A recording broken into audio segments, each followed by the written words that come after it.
You're listening to Soap Dirt, the latest in television entertainment news. Hey GH fans, Belinda from Soap Dirt here, and we have Michael Easton's last Airdate as Finn. Turns out that the goodbye video that he made was filmed quite a few weeks ago. I'm going to talk to you about the timeline, and we've got all the scoop, including what you need to know about how Finn exits, how they're going to make his exit permanent at the ABC soap, and more. Please subscribe if you're not following us yet so you don't miss any updates. So they just made official what I've been saying here for a while. Michael Easton is officially out as Finn, which I first reported back here, April? I know in May, maybe as far back as April, but definitely in May.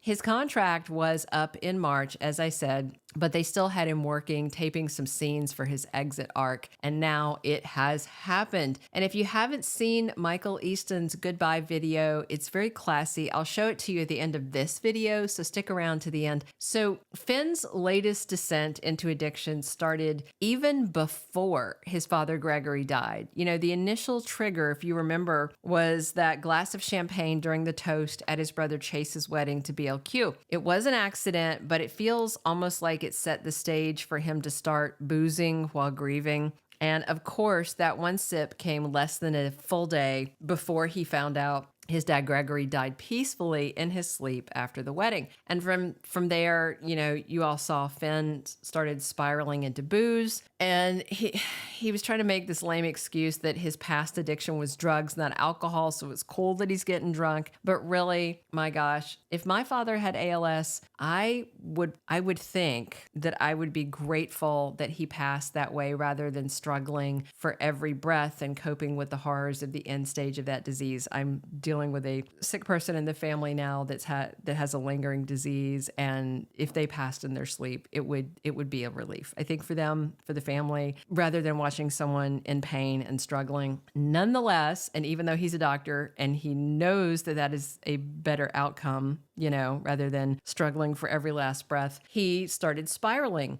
Chase has held it together pretty well, and they both lost their dad, you know, and the end result is we've all been watching Finn circle the drain, alienating everybody, including his now ex-girlfriend, Elizabeth Weber, who dumped him after she caught him drunk and feeling up another woman on his couch. He was cruel to Liz, rude to Chase, horrible to BLQ, nasty, downright nasty to Alexis, saying truly horrific things to her when she tried to get him to take some steps back towards sobriety. The only person really Finn didn't alienate was the skanky drunk chick he picked up in the bar, but even she got mad and walked out when she thought Liz was his wife or girlfriend. So she walked out too. Of course, things took a more drastic turn, setting the stage for Michael Easton's exit as Finn, when Finn got blackout drunk, cut himself until he bled, and then his daughter Violet found him and was freaking out because she thought he was also dead. And this is while she's grieving the loss of her grandparent.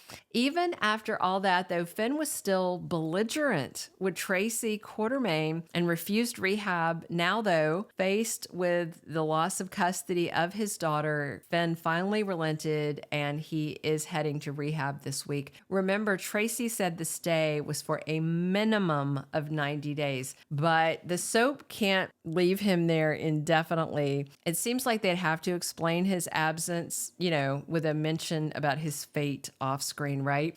And they could just stop mentioning him, but that would be weird, you know, or they could give him a more dramatic and permanent off-screen departure. I mean, it looks to me like Violet Finn is sticking around. So when she asks on the Thursday, June 27th episode if she can leave town with her father, of course he has to say no. So it looks, at least for now, Violet remains in the custody of her Uncle Finn and Aunt Brook Lynn. And that has me wondering, why would Finn stay away from Port Charles after his stint in rehab? That wouldn't make sense, right? He wants to go there, get clean, come back, get his daughter. So they could write out Violet Finn's character as well and say, Finn's out of rehab, Violet's gone to be with him, and they've decided to move, you know? But Jophielle Love is such a talented talented little kid, and they have her in the opening credits now. So maybe General Hospital is going to write some tragic off-screen character death for Finn.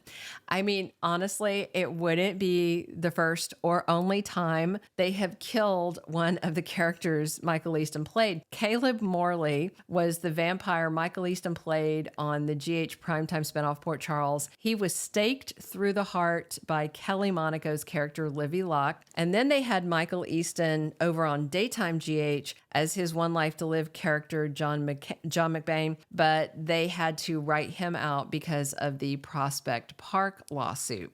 And then, because he was under contract at that point, GH had to rapidly create a new character for Michael Easton, and they came up with Dr. Silas Clay, who I actually liked, but the actors said he didn't really connect with him. And then, of course, Silas was killed off, stabbed in the back by Nina Reeves' crazy mother, Madeline Reeves, and that's when, after a few weeks' absence and fans asking for a return, they decided to bring him back, and they created the role of lizard-loving Hamilton Finn. I missed that lizard, by the way. Roxy, right?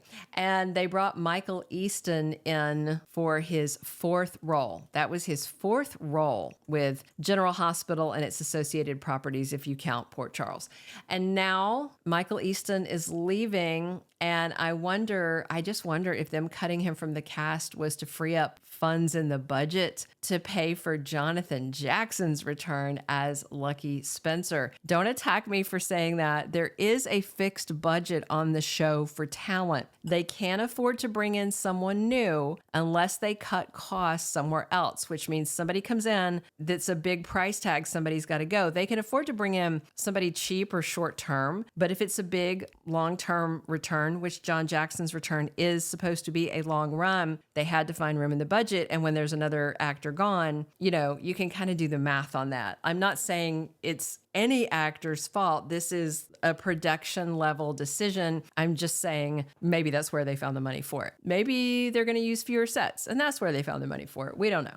So I just wonder if they are going to kill Finn off screen or don't kill him off in case they want to bring him back later, since he does have family in town. But if they plan to keep Violet around as a character, that makes it messier and necessitates them, doing something about it. So they could say he died suddenly in rehab. That'd be kind of odd. They could say he got out of rehab and was driving back to Port Charles to get Violet and died in a car accident, just an off-screen random death. Or they could say he decided to run off and do Doctors Without Borders and decided to leave Violet with her devoted uncle and aunt for right now.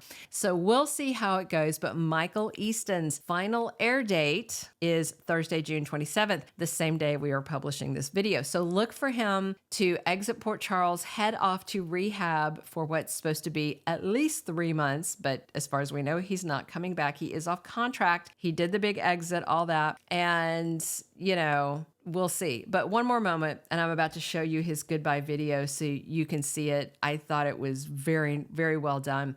He is a poet. That's one of his side passions. So I felt it was a very poetic ending. And if you haven't seen it, let me know what you think. Please comment. Do you want to see Finn come back at some point later, or do you feel like that they're going to find a way to kill him off screen? Subscribe if you're not following us. And if you are, thank you so much for supporting the channel. Be sure to come back for more General Hospital updates 7 days a week right here with me, Belinda from Soap Dirt. And now here is that Michael Easton goodbye video. I've always been partial to the Irish goodbye. That's where you leave the party without actually telling anyone you're gone. But I thought you all deserved better. So I just want to let you know I just filmed my final scenes here at General Hospital. I've loved every minute that I've been here. I want to thank the entire cast and crew for allowing me to share their stage this past 10 years. Most importantly, I want to thank all of you for the kindness and love you've shown me and my family. I won't ever forget you. And as I walk out here for the last time, and with apologies to the great Lou Gehrig, I feel like the luckiest man on the face of the earth.